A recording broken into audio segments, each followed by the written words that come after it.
চলে 5 4 3 2 1 0 অ্যাকশন। কি কব ডাক্তার সাহেব, আমার বউ স্ট্রাইক করবি ওর কাছে নিয়ে আসলাম, ও একটা ইনজেকশন মেরে কয়েছে জান 3 বছরের মধ্যে আপনার বউ স্ট্রাইক হয়ে গেছে। কি কব ডাক্তার সাহেব, 3 বছর তো দূরে থাক, 3 মাসের মধ্যে আমার বউর গবের সন্তান আসিছে। কি? শুধু তাই না, আমার বউ এখন এড়া গরুর মতো মোটা হয়ে যাচ্ছে, গবের সন্তান আসিছে। এখন আমার কি হবে ডাক্তার সাহেব?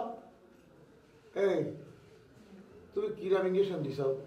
ওনার ওয়েব 3 বছরের জন্য স্ট্রাইক করতে চাইছে, সে তো জন্মবিরতিকরণ ভ্যাকসিন দিতে হবে। আমি তো সেটাই দিয়েছি স্যার। তালি পরে ওর বউ গরুর মতো মোটা হচ্ছে কি জন্যে, আর গর্ভের সন্তান হচ্ছে কিরাম করে। আচ্ছা কি ইনজেকশন হয়েছে তোমার কি মনে আছে? হ্যাঁ স্যার মনে আছে, আমি আপনাকে ইনজেকশন এখনই দেখছি স্যার, কারণ আমি নিয়ে আসতেছি বোতলে এনে দিল।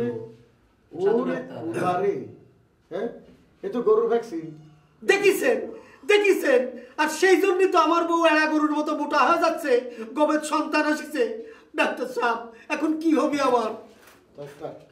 তোমার একটা জ্ঞান নাই, গরুর ভ্যাকসিন তুমি কেবা করে জন্মভূমিতে ওষুধ করে কাটিয়ে দিলা।